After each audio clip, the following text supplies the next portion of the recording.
भारत का संविधान बराबरी की बात करता है, लेकिन भारत की यूनिवर्सिटियां आज भी पूछती हैं, तुम किस जाति से आए हो। 13 जनवरी 2026 को यूजीसी एक नया नियम लाता है, उच्च शिक्षा संस्थानों में समता के संवर्धन के लिए नियम। सवाल ये नहीं है कि नियम क्या कहते हैं, सवाल ये है, क्या जमीन वही सुनती है जो कागज बोलते हैं। यूजीसी कहता है, धर्म, जाति, लिंग, जन्मस्थान, विकलांगता के आधार पर किसी भी छात्र के साथ भेदभाव नहीं होगा। हर विश्वविद्यालय में बनेगा equal opportunity centre, equity committee, 24/7 helpline, equity squad. शिकायत आएगी, 24 घंटे में सुनवाई होगी, 15 दिन में रिपोर्ट और नियम न मानने पर डिग्री तक छिन सकती है। लेकिन सवाल उठता है, ऐसे नियम तो पहले भी थे, तो बहुजन छात्र क्यों मरते रहे? क्या भेदभाव हेल्पलाइन न होने से था या समाज की सत्ता संरचना की वजह से?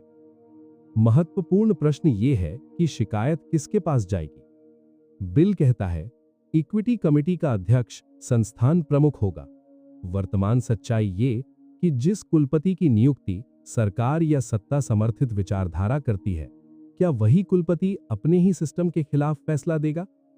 बहुजन समाज का सवाल है कि जब पीड़ित वही हो, जज वही और सिस्टम वही, तो इसे न्याय कहते हैं या नियंत्रण? फिर भेदभाव को कैसे परिभाषित किया गया है? बिल कहता है, भेदभाव का अर्थ है कोई भी अनुचित व्यवहार, जबकि हकीकत यह है कि भारत में भेदभाव गाली से ही नहीं, बल्कि नजर, अलगाव, मेंटोरशिप से बाहर रखना और तुम इस लायक नहीं हो से होता है। देश का बहुजन पूछता है, क्या ब्राह्मणवाद कभी लिखित शिकायत में आता है? जाति का मतलब धर्म, लिंग, जन्मस्थान के साथ एक श्रेणी।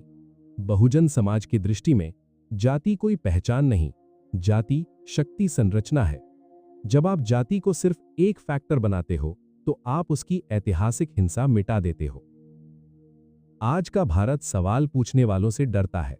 ऐसे में इक्विटी स्क्वाड्स और निगरानी बहुजन सुरक्षा बनेंगी या बहुजन आवाज पर निगरानी? क्या समता असहमति को दबाने का नया शब्द बन रही है? बहुजन को हेल्पलाइन नहीं चाहिए, उसे चाहिए प्रतिनिधित्व, निर्णय की शक्ति, प्रोफेसर बनने का रास्ता, कुलपति बनने का अधिकार।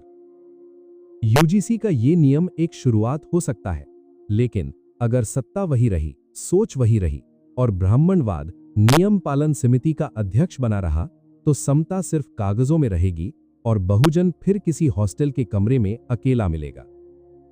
बहुजन समाज को दया नहीं, अधिकार चाहिए, और अधिकार नियम से नहीं, सत्ता बदलने से मिलते हैं।